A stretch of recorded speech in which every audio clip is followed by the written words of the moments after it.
I started in, well, I guess I You graduated in just helping me 2009. listening, I started in guys. 2007. So I was in that first cohort, which was Help me very listen. exciting and challenging also, being the first cohort. But what's been really fun is that all these years later that I'm still in contact with many of the other people who are in my cohort. And in fact, what's been really exciting is to see what everybody has gone on to do in their careers. So many of our graduates, and again from that first cohort, we have somebody who was the chief nursing officer at GBMC Hospital, which is in Baltimore. Still the CNO and also the executive officer at Mercy Hospital that's here in Baltimore. And we have one of our exec students who graduated, and he is actually in charge of the national organization for nurse anesthetists. So basically, just to tell you that everybody has gone on to do a lot of things. It's fun to open journals and see different things that people have published and the work that they're really doing to make a difference and in policy and all those different areas. So just to tell you a little bit about what some of the achievements have been from our graduates. Also, I do want to tell you that I'm very proud of our school just for our diversity. And then also, excuse me, sorry, one second. So this is just me trying to on Zoom, right? So also attend an information session. I call it our program motto, to reach out early and to reach out often. I just feel like that's a really important thing that we have at our school with all of our resources. And we are all here to help you have a successful and a transformational experience that we say at Hopkins. Yes. So that when you leave here, you will be thinking different and will have skills and skills. So thank you again for joining us this evening, and I would like to turn it over now to Dr. Bridget Van Grafflin. Thank you. Hello, everyone. I'm very happy to be here and very happy to see you all today or this evening on Zoom. I also am a pediatric nurse practitioner for the last over 30 years, as well as I was in the first cohort in the state of Maryland. There was 5 of us that graduated in the first program in 2008. I've been actively involved at Hopkins for the past decade, and I'm really proud of our program here. It's very innovative. This is an information session for the nurse practitioner. The DNP cohorts program. just become very close. You will meet so many different people from across the country, many that you may have things in common with. So again, welcome. I'm happy to start to go through the PowerPoint. Yes, how are you doing? Do you want to, am I changing the slides, or Daniel will change them for you. So just say next slide when you're ready. Okay, great. Oops, let me just get out of there. So the DNP program is intended to enhance your leadership skills, develop clinical scholarship using your advanced practice experience, which all of the students in the DNP executive program, which also includes the dual programs such as the DNP MBA and the DNP MPH. It also is purpose is to develop system skills for innovation and improving outcomes. The American Association of Colleges of Nurses. I would like to do public health, but I don't like policy. I don't like policies that are in place, and it would be a nice thing for me to be involved in initiating approaches that will help with policy change and improve quality of life in patients and in societies and in healthcare, right? However, there are certain things that are not my personality, like I like to do versus being upfront like that. But otherwise, I would like to do the side DNP with the public health. And I'm surprised that University of Maryland to do the side DNP, the information I got in my email from them is 2 years. I was surprised about that. I thought it would take me 5 years to do my DNP, but they said it's 2 years. So I have to go and look at their curriculum when I finish listening to this. And also, if I want to do the DNP with MBA, which is business, then dual, certification, then that is 3 years. And if I want to do with, which is, maybe I should do the business, because I like to venture into business too sometimes, like education, running workshops, coaching. So maybe business would do too for me. But then I like public health. The only aspect of public health I don't like is policies to be involved in. But that is a thing I need to do it, because considering what I've been through with parental alienation, the systems, the courts, it will be good to involve myself in policy changes and stuff. But we'll see. My main focus is the DNP first. But whether I want to do a dual program or just the DNP, I don't know yet. So let's see. Nursing have outlined the essentials for doctoral education. They did just update these, however, that they are not And don't forget, completely published yet. So we have our old essentials on here for right now. The only change is we've added 2 additional essentials. The Doctor of Nursing practice, the DNP, is the terminal degree for nursing. This practice-focused degree will prepare experts, you guys, in your specialized advanced practice populations.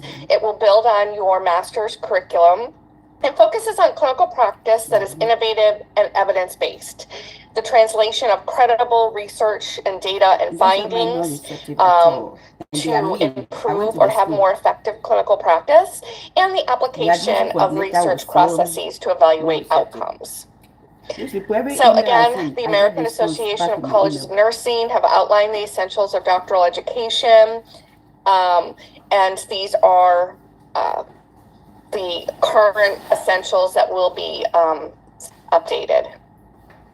So to kind of get to the meat of the program, the executive track is completed over 6 semesters across 2 years. Wow. So shown here are your courses for the first year.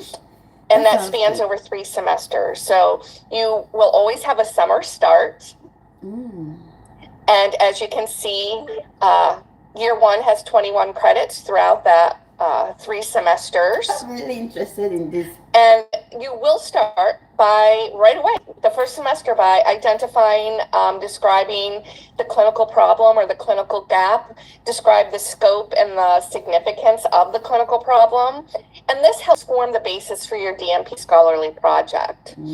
Additional courses provide the student with knowledge and skills to not only help develop the project, but also to hone your leadership skills, to also be able to build different types of scholarly projects, whether they're QI projects, policy projects, process improvement, integrative scientific projects. So again, all the coursework is there to help push you a little bit outside of your comfort zone. As we know, you're all expert clinicians already, so we're not going to teach you to be better clinicians per se. Not going to teach you how to look in ears better, but we will definitely be here to work collaboratively with you to access current evidence and data and translate that to your organization. The initial orientation version, we do have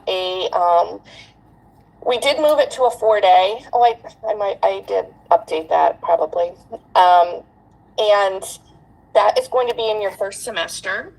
So all courses are going to be online via Canvas. We have virtual classroom sessions.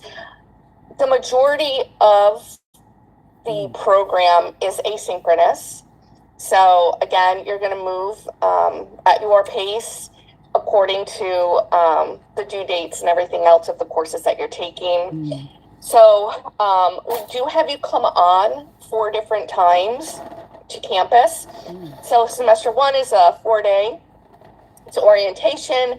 We do a lot of course intensive work. We have with your peers, with your cohort, we introduce you to leaders across the healthcare systems, not just in Maryland, but in other states as well. And semester 2 will be the fall. It's also course intensive. You're going to do your deep dive into the evidence, refine the project aim. We also do a policy trip to DC. Now that has been virtual the last 3 years due to COVID, but our goal is to get back to face-to-face.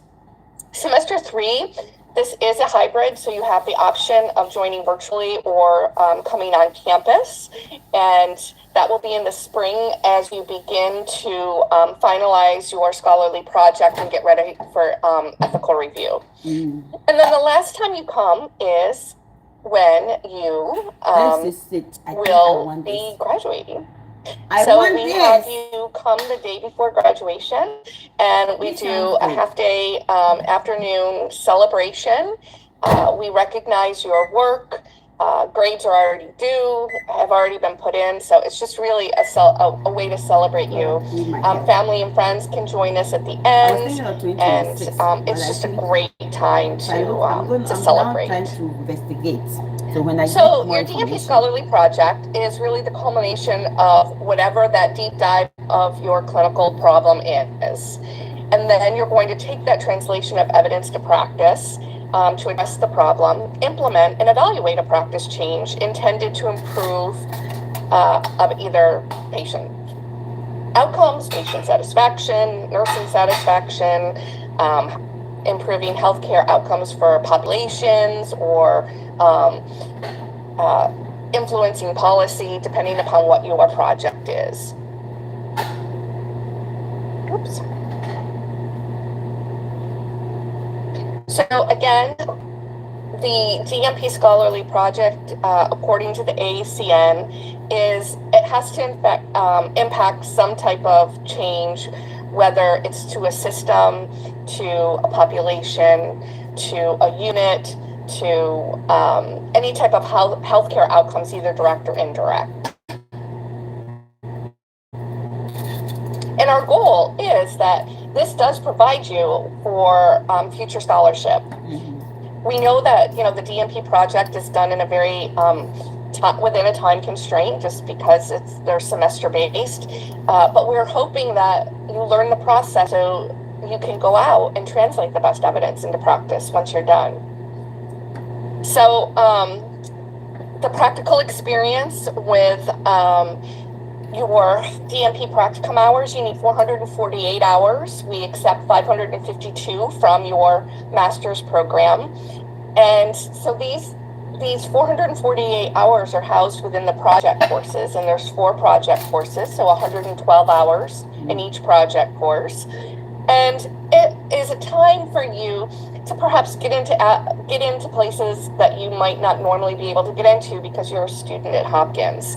So it's also a time for opportunities for feedback and reflection. Some will have in-depth mentorship with experts in the field, as well as other disciplines. It's an opportunity for you to have engagement into practice environments, as well as to, build and assimilate your knowledge for advanced practice nursing at the highest level of complexity. Opportunities for further applications, synthesis, and expansion. Again, this is, the goal of doctoral education is for you guys to have this paradigm shift in your thinking a little bit more outside the box, thinking about, not doing something the same way because it's always been done the same way, but we're looking for people to be innovative. Experience in the context of advanced practice nursing, within which the final DNP project is completed. And then again, lastly, opportunities for integrating and synthesizing all of the DNP essentials and what our DNP program outcomes are for the school to demonstrate achievement of defined outcomes in the area that you guys pick. So deliverables from coursework, this can vary. It's, a review of the evidence. You can look on our link here. We post all of our students' DNP scholarly projects, the abstract as well as the poster. And you can look and see what some of, our past cohorts have done. Your clinical hours, again, we attest that you've earned 552 hours in your master's, and then we give you you will earn another 448 with the project courses. So again, it's also, we have a portfolio where you will be housing all of the course deliverables as well as your CV, any awards or honors during the program. We have many students that publish throughout the program, present throughout the program, and those will be housed in your portfolio. So this is just an example of the attestation, and Laura will go through this with you. And this is something that you'll get from your master's program. So the whatever school you went to, university that you went to, they will attest to your the number of hours that you got in your master's program. If there is a gap, meaning maybe you only got 500 hours, then those additional 52 hours will, you can either do an independent study, you could divide those 52 hours up and add them to the 112 hours in the project courses. Okay. So the project team really primarily is the DNP student, your project advisor, your organizational mentor, and you may have other nursing faculty team members. So it's really nice because at Hopkins we do assign you a project advisor who will stay with you throughout the entirety of your program. So you're not switching advisors. You're going to meet your project advisor in your first semester when you come on site for immersion, and you will be within a specific advising group based on the match that we make. Sometimes the match is completely population based. I'm going to take all the PNP students. Kim may take, more students that are inpatient because she has a big acute care experience. So again, we take what you will present during your interview and during your application, and understanding that it could change. But we do our best to match you. It also should be understood that you will come with an identified clinical site for conducting your scholarly project at the time of matriculation. So the time that you're accepted into the program, you need to be working. We understand that you guys are, 90% of our students will work full time. Our curriculum is designed to accommodate that. I'm not going to say it's not rigorous or it's not going to be a busy 2 years, but it is a program in which we know all of our DNP exec students work. So just a little bit to talk about should I stop and see if anybody has any questions? We're going to have time at the end too. At the end? Okay, so let's move on. All right. We also are very fortunate to have one of the, in the state, only DNP executive MBA tracks. So we have a great relationship with Carrie. In fact, we have someone from their admissions team on today, so you could ask questions. I work closely with the Carey Business School, making sure that we have good collaboration, that there is a good exchange of ideas between the two schools, and we just really work well together.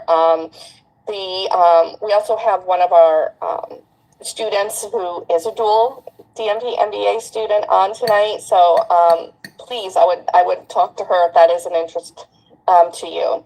So it is a 3-year program of study. You do add 1 year on, and you're going to front load that 1 year. So the first year, you will take courses at Carey. Again, this is virtual. They do have some on-site immersions. They do call them on-site residencies where you're coming on site. However, that first year, you will be taking your virtual coursework through Carey. Then in that summer, after your first year, you will be joining the cohort that gets admitted for the summer, and you'll have your very first immersion at the School of Nursing.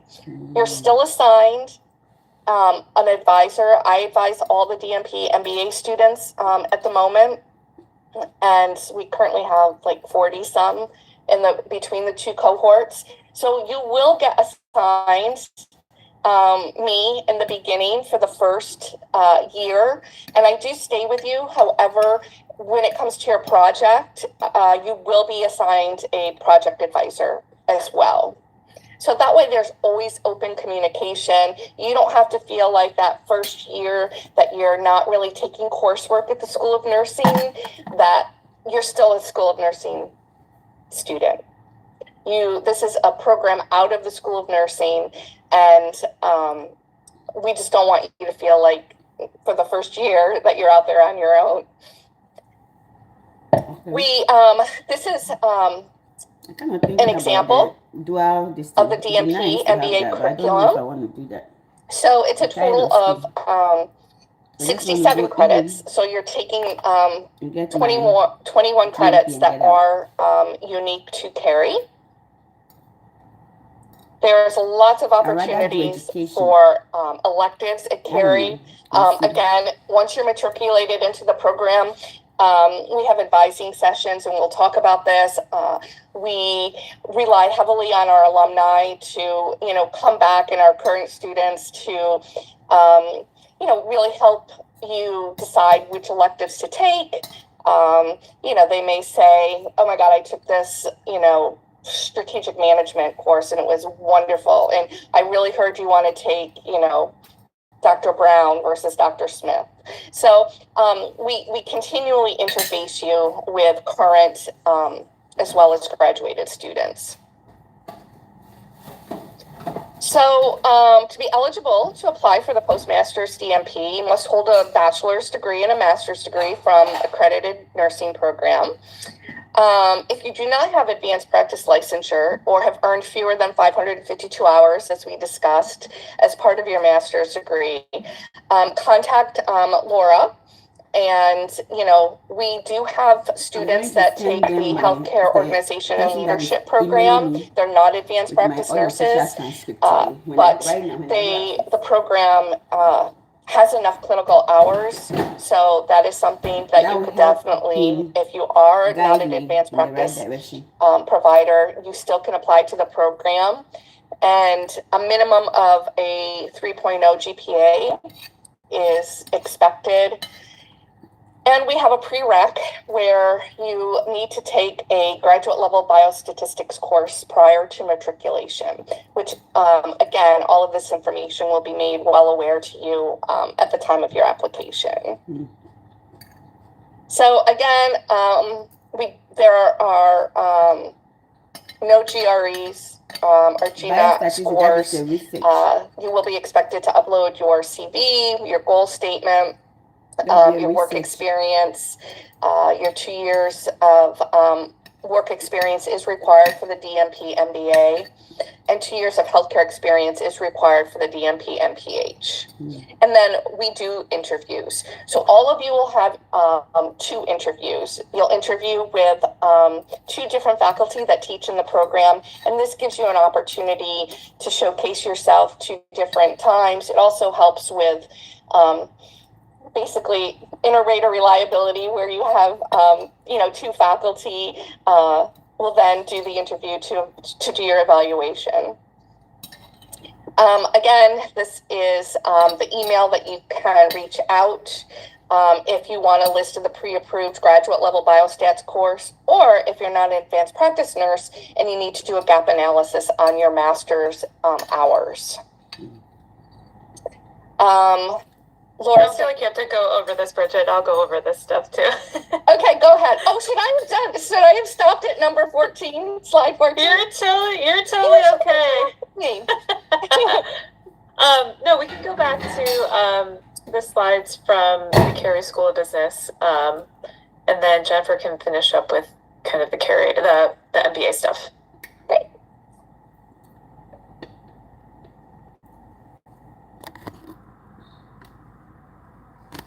Let's go upstairs. Is she on?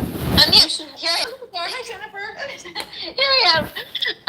No, that was awesome, Bridget. So from a former one-year student in nursing at the University of Virginia, and my mother was a nurse at Hopkins, and my grandfather was a physician. I'm like thrilled to be here tonight.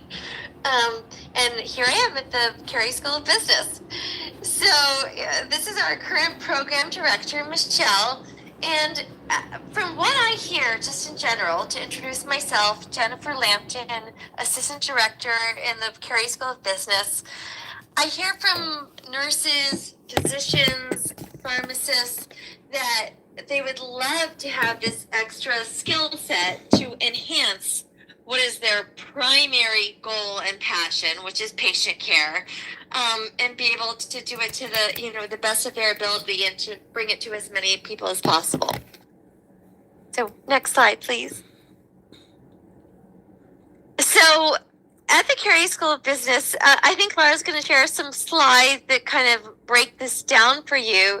But you would have fewer classes you have to take if you work towards the MBA DNP dual degree. And all of these classes can be done virtually. And we break our year into 8-week terms, so it moves at a very quick pace. 2 8 weeks in the fall, 2 in the spring, 1 in the summer. But I would imagine that some of you guys are coming to us from the Baltimore, D.C. area and would be able to come to some in-person classes if you so choose. Because it's really fun. They're just a long weekend. It's accelerated. Lunches, dinners, happy hours, alumni events. So if it works, we do have in-person offerings, but otherwise it can all be done virtually. Thanks, Daniel. So And Lynn, I probably already covered this, but I'll talk a little bit more about our location. So we're very close to the incredible nursing school and School of Medicine at Johns Hopkins. We're right on the water in Harbor East in Baltimore. And we also have a location in Washington, D.C. So if anyone here is just new to the Johns Hopkins community, which is clearly vast and global, probably the biggest name in healthcare on the planet. The Carey Business School is located in Baltimore and Washington, D.C., but all of these things can be done online as well. Thanks, Daniel. So the structure, which I think appeals to a lot of our applicants, you're going to get the core business courses, so that can supplement your nursing curriculum and expertise. Things like accounting, finance, investments, analytics, communications. But you also have the opportunity at Carey to specialize in up to 3 areas. And I'll give you guys a chance to take a look, but it could probably goes without saying that HMIT, the Healthcare Management, Innovation, and Technology, is really popular with all of our medical professionals. Entrepreneurship is also really popular, and as is leadership. So you can certainly, go outside the box. Thanks, Daniel. So career advancement. So I think a lot of people are here tonight kind of ready to embark on a really big step in their career. But there's probably something in the back of your head that's like, what ultimately is this next step?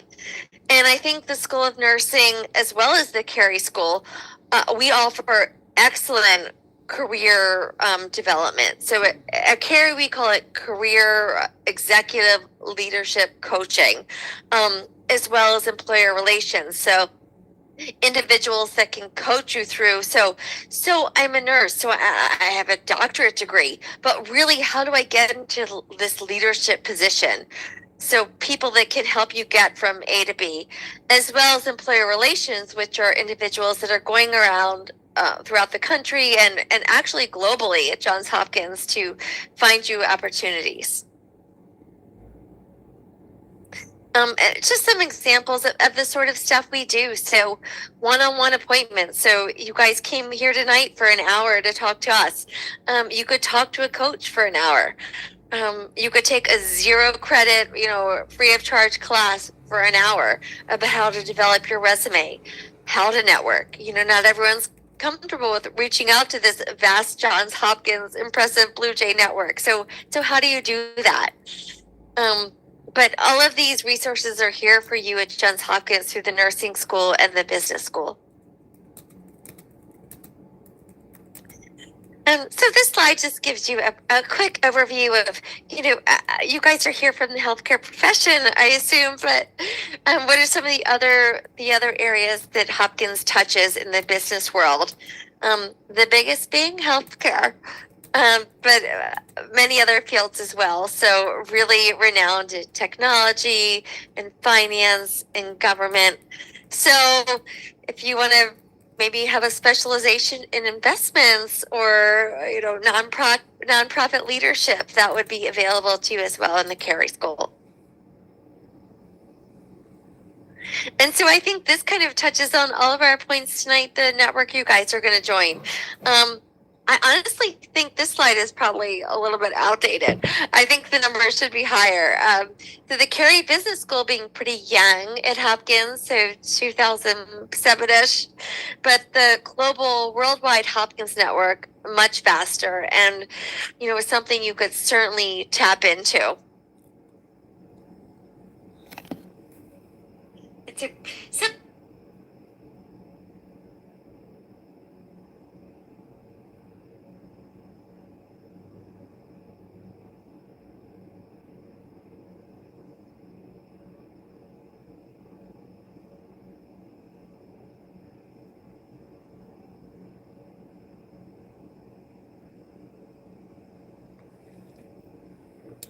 October 18th. October 8th.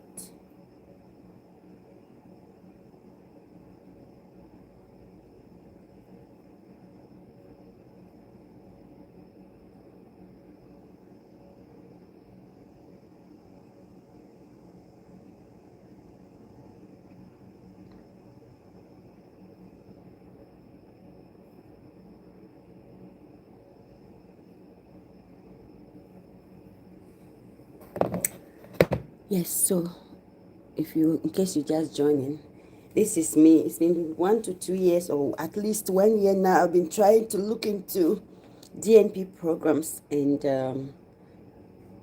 I want a renowned institution compared to what I did in the past. I went to Warden in the past, and I want to have a different experience with in-person education versus solely online. This is also going to be online mainly. I think that's what they are saying.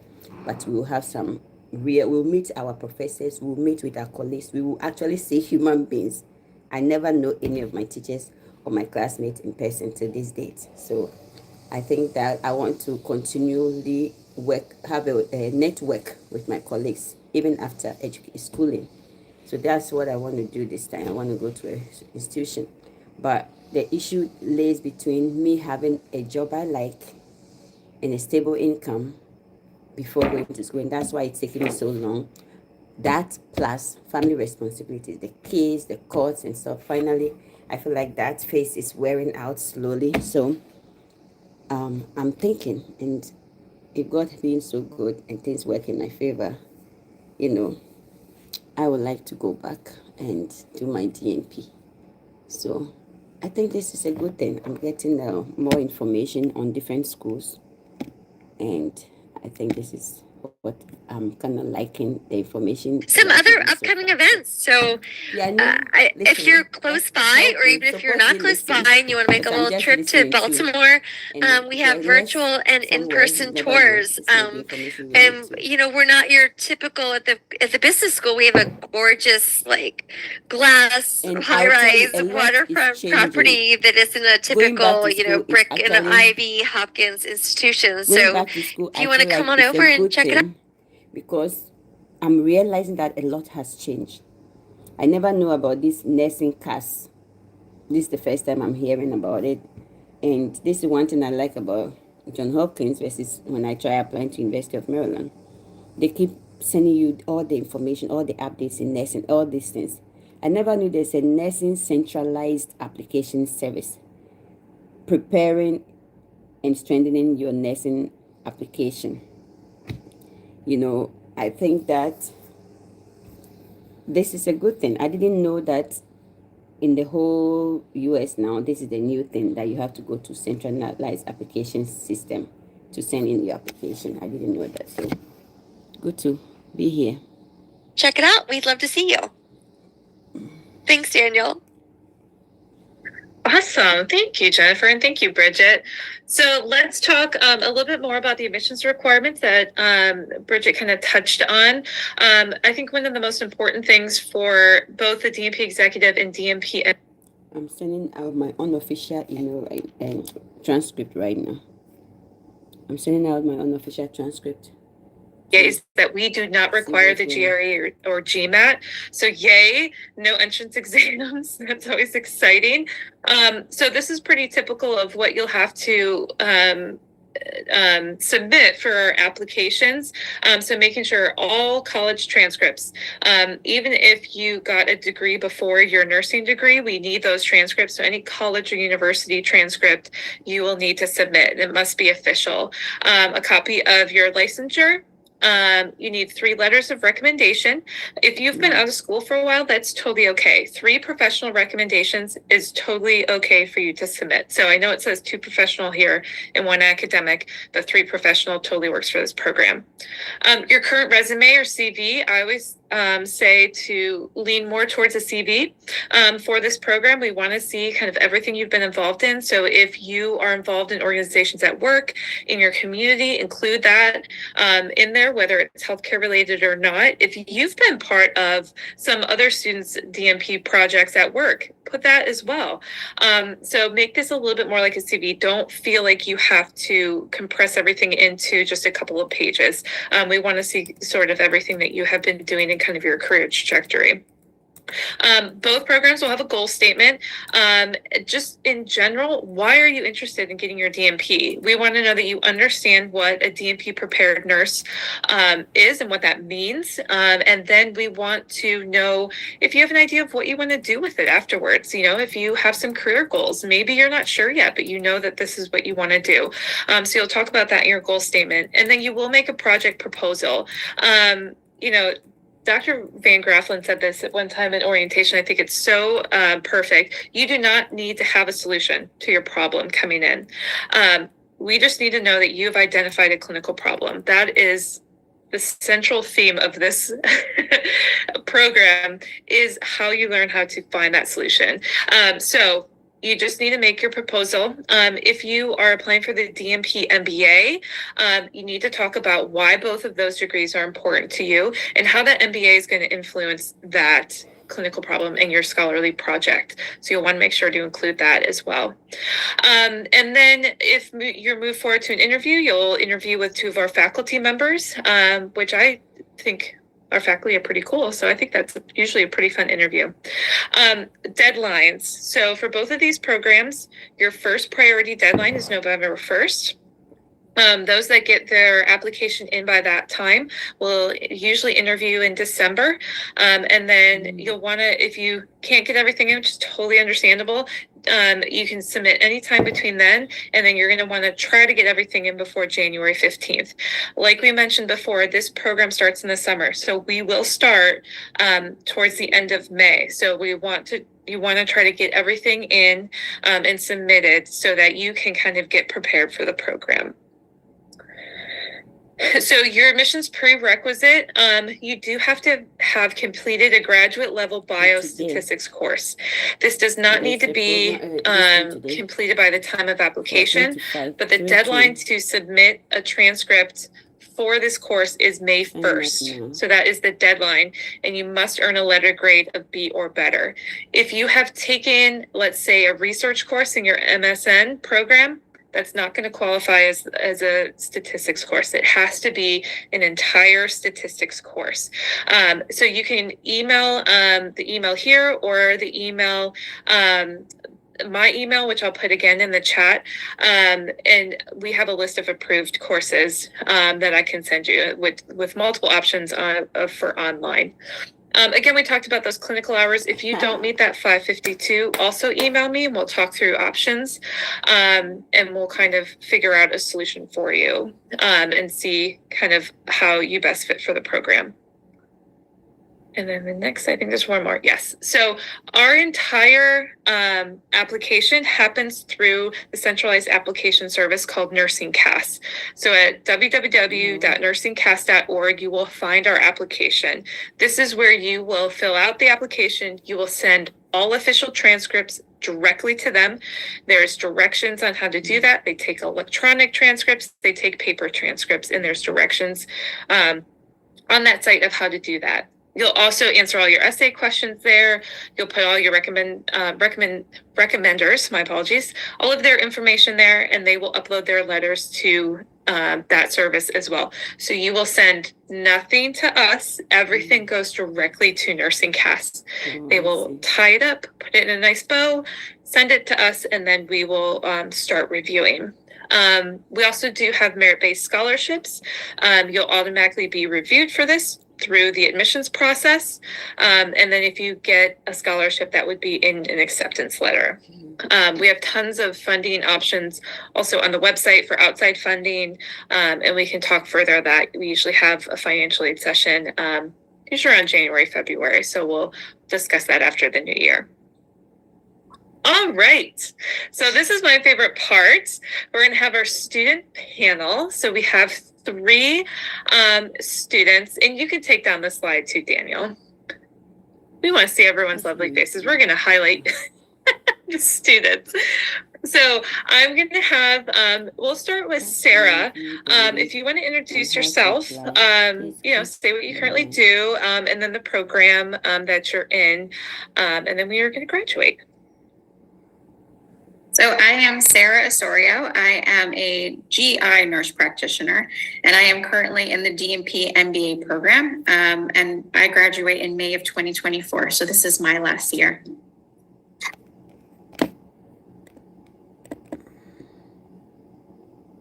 Mm-hmm. Mm-hmm.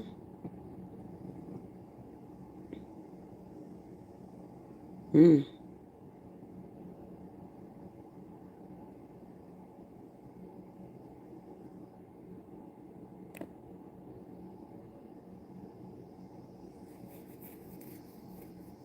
Mm.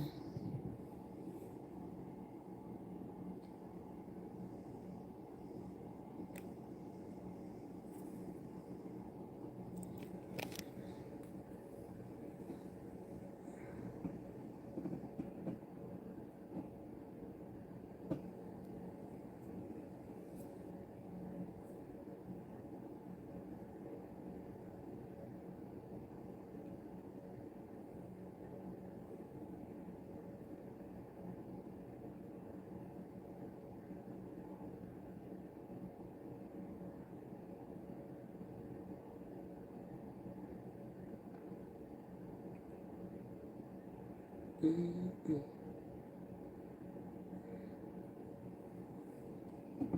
Mm-hmm.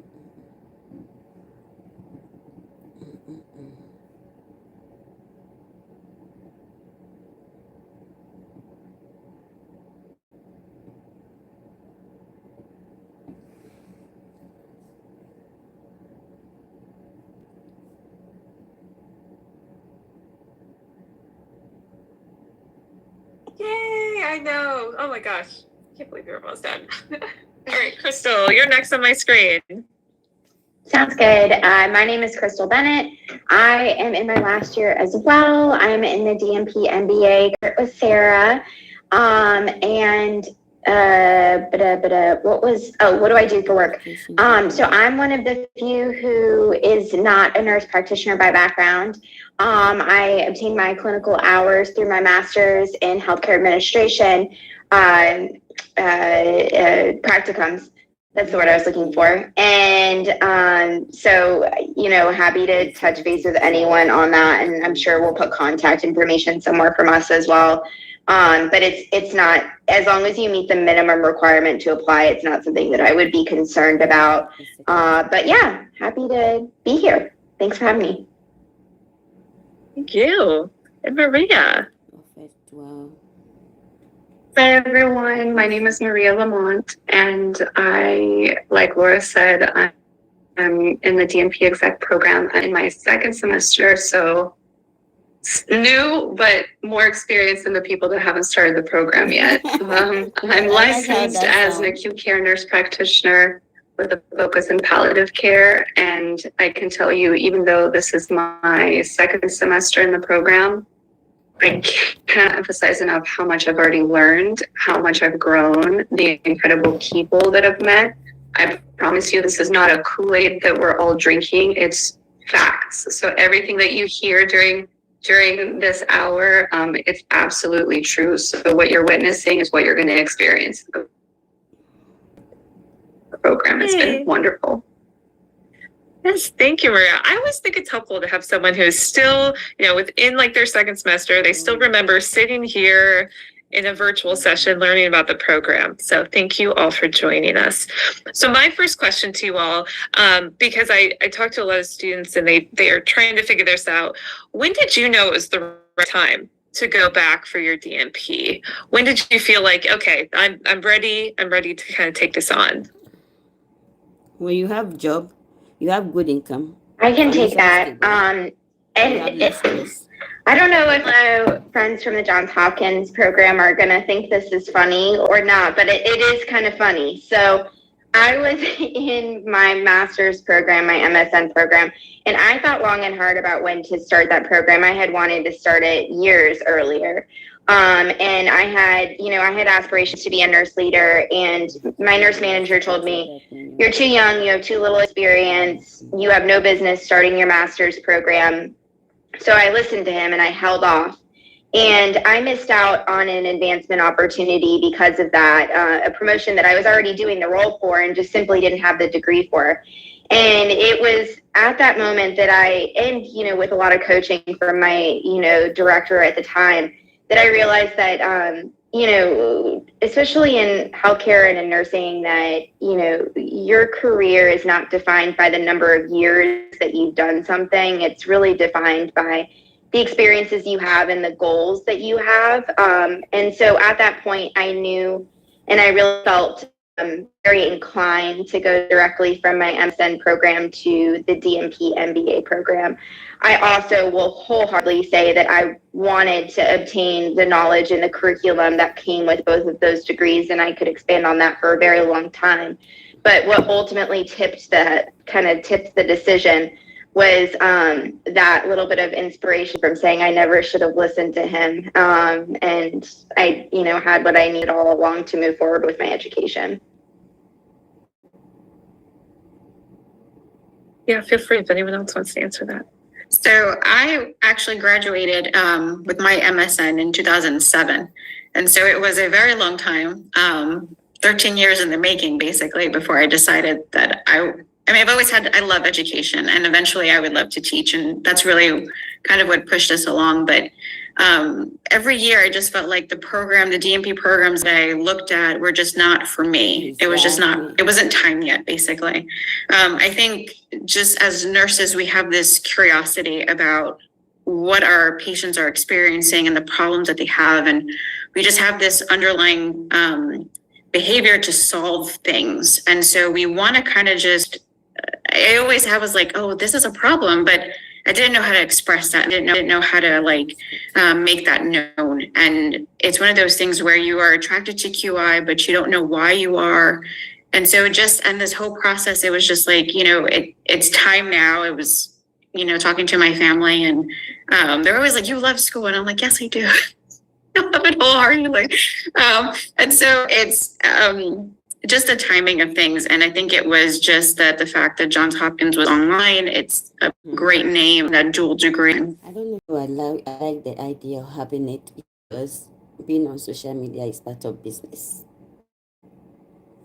And I can add a little bit more. So I graduated recently and then went directly into the DNP. So I'm going to try to answer some of the questions about that. So you can graduate with your master's and then go into the DNP. It is just as valuable. I wanted a rigorous program, but a program that was not going to kill me or not allow me to be successful. So for those that are asking, what's the workload for working moms, for working professionals? Is there a part-time program? You don't need a part-time program because you can be successful while working full-time doing this. This program is specifically made for achievers and people that want to get stuff done and people that want to do the family and the work and travel and the learning. So you will be successful. You have a huge, huge support system around you. Is it going to be a walk in the park? No, but it's going to be like a fun jog. It's going to be a fun jog. There's going to be a team around you. So whether you are coming from 10, 15 years of experience or you're fresh out of school, the reason why I wanted to continue on and do my DNP after the master's and getting licensed is I already knew, working in critical care and watching the nursing to the nurse practitioners, to the directors, to the CNOs, our healthcare environment right now has so much opportunity for transformation. And that transformation can go well, or it can go not so well. And I, made a commitment to myself that the world that I want to live in is one that provides high quality healthcare across the board. No questions asked. It shouldn't be a struggle. It should be a given. And so I knew that I would need some serious skills and some serious teaching from people that have been here, that have done the thing, that have already accomplished huge things, continue to accomplish huge things. That's another, I know I'm, going down a list, but that's another wonderful thing about the program is you have the directors and the people guiding you and the advisors, they're real people that are doing this in real life. They're not just academic, gonna teach you from the book. They're going to teach you the best strategies, but they're also going to tell you what's going to work in the real world. And so that's why I chose this program after interviewing and after going to the sessions like you guys are going to right now. You're going to get this incredible skill set, support system, and a new way of thinking so that we can solve the challenging, complex problems of healthcare today. I love that. I'm not even a nurse, but I'm sold. You guys tell me every time we do this. Speaking of, this is a program that you're doing while you're working full time. What are some tips and things that you all have kind of learned along the way to help balance, the program, but also life when life happens, if you have kids and family and things that are happening? What are some tips that you've kind of figured out? Introduction. Well, definitely you need 100% a support system. I think they talk about that a lot during during your interviews and making sure that you are fully aware that you do need the help. I am a working mom. I have 2 small boys. You can see me looking over to the side. We do homework on the table together. So those are the ways I kind of balance. But the other thing I think is the most biggest is having and learning the ability to say no. There are certain times when you can't go out and you cannot, there's things that you have to get done, and being comfortable with saying no and learning how to do that and choosing this first sometimes is what's the most important. That helps with that balance. when you go through your DNP project, there's a part where you learn about project management. And one of the biggest things about project management is just the quality of what you're doing. And you can't do 50,000 things and have a solid, amazing project. You have to give it your undivided attention. And sometimes in quality, you have to slim down and give your attention. So I think that was the biggest thing that I've learned through all of this in regards to support and balance. I can go next. I do feel, I'll try to keep this short. I feel like we could all talk about this for a whole hour in and of itself. But I think the biggest thing for me is, like, if you're in this room right now, you're probably an overachiever by nature. And you may have been in previous programs where you were able to give 100% into 100% of your assignments. And that was an expectation that you had for yourself. And your 100% is everybody else's 150%. You have to give yourself grace and recognize very early on in this program that there are going to be times where you fall short by your own standards, and that's okay. And, you know, we have all been there, you know, and I think that setting that expectation for yourself and giving kind of some preemptive grace is really important. And so food for thought. I just want to build on that real quick before Maria goes. I think, you know, it's critical. And I know, you know, the students on right now have heard me, you know, say during the orientation, you guys are so used to being experts where you are. Okay. It's hard to come back and be a novice again. It's hard to come back and not be the person everybody looks to solve a problem. So there are going to be times that you cannot, you know, give 100% to all areas of your life. Sometimes you're not going to do that great on an assignment because that was the week that a family member had a wedding. There's going to be times that, you know, in your work, in your professional career, that maybe you didn't, you know, have a great day at work, or you let a few things slip because you had an assignment due. So it's all about balance. You will not be able to do 100% in all areas of your life, personal, social, professional, and as a student, because you will completely burn yourself out. So, listen, you know, to the students and faculty when we say you do have to give yourself grace and you do have to accept when you can't give 100%.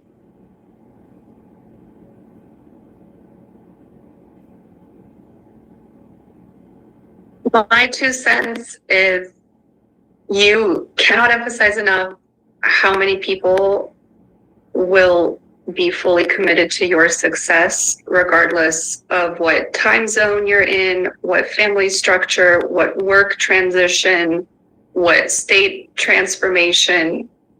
Everyone here wants you to succeed.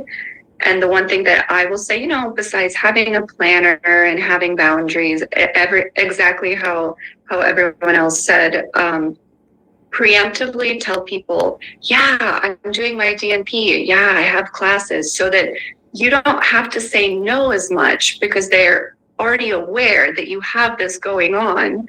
So they're like, oh yeah, I know you're in school, so just let me know when you're free. So it's better and it's easier, and you don't feel like you are missing out and or rejecting everybody. So it's a little bit of communicating priorities ahead of time. And I think everybody around you supports you in every way that they can, you know, from family and friends, because they want you to be successful too. You all are so wise. I love it. All right, we have about 5 minutes left. So we'll go with one more question. And, you know, for everyone who's putting questions in the chat, I'm going to put my email address in there. So if it's something that's very specific to your situation, please feel free to email me, and we can talk more about it. But one last question. I think, what is one thing that you've learned during the program that you've been able to sort of implement already in your practice? I always like that question.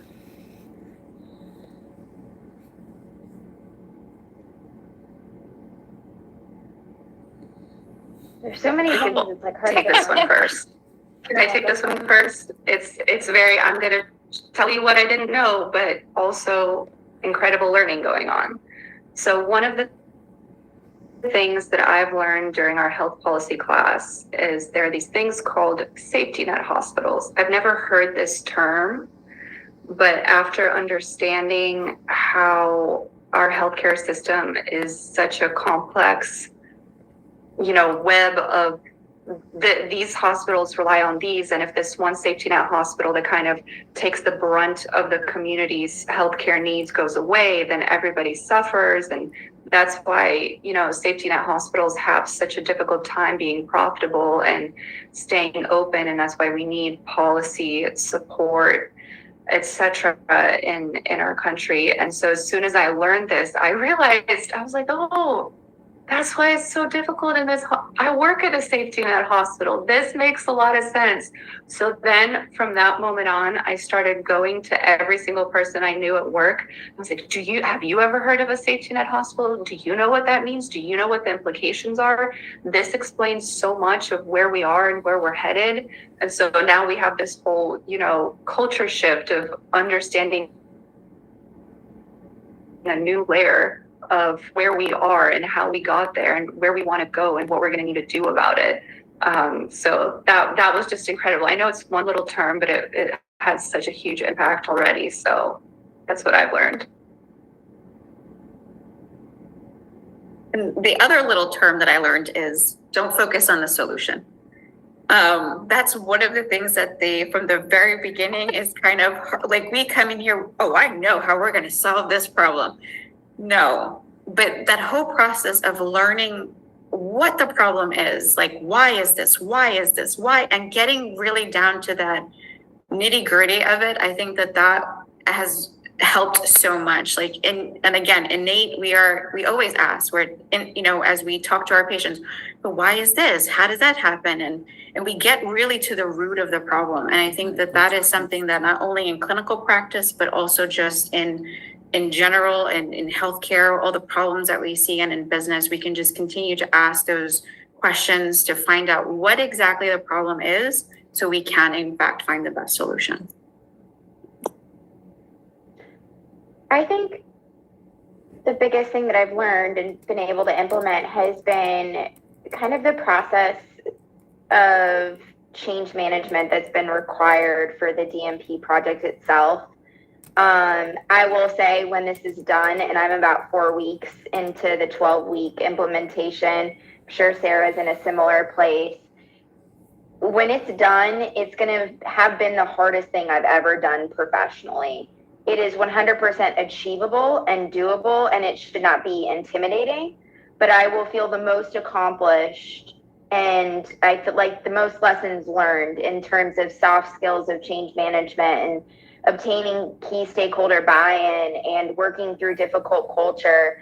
So it's all of those elements of what it's like to, come in as a stranger to a unit and trying to suggest a different way of practicing, and all of the skill that has to go behind that and the leadership skills and the evidence.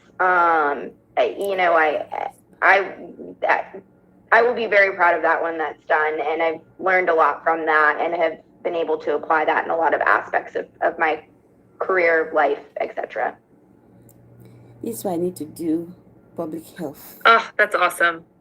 I love wise words from our students. Well, it is 8 p.m. right now, so I don't want to hold you back, although I know it's probably only 5 for some of you. But I wanted to thank our student panelists, Sarah, Crystal, and Maria. Thank you so much for sharing. Also, Dr. McElstrott and Dr. Van Grafflin and Jennifer Lampton for your presentation and also your wise words. Thank you all for joining. This has been recorded, so we will be putting it up on our website. So you can go back and fast forward, slow down, and re-listen to anything. And please do not hesitate to reach out to us. We are happy to help, happy to answer questions. We want to make sure you have all the information you need to make your decision. And if you're still on the fence between one of these programs or the DNP MPH, October 16th, we will be having a virtual information session for that program. That link is on our website. MPH. And also, if you MPH are is in the my area, place you'll of also get an population email health, invite so I to can address a the spiritual DNP alienation. MBA in-person event at the Cary School of Business if you want to come in person. So lots of things happening. You'll get lots of emails. But I want to thank you all again. I never thought it's even a thing.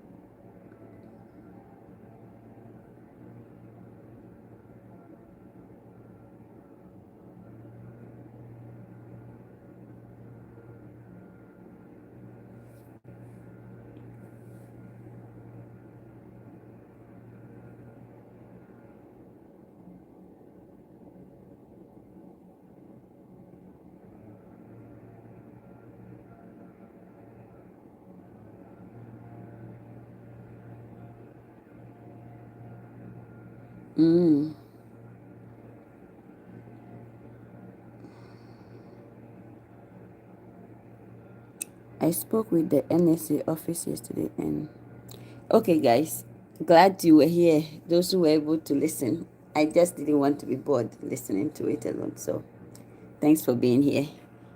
Thanks for watching. The few people who came through. Have a good day.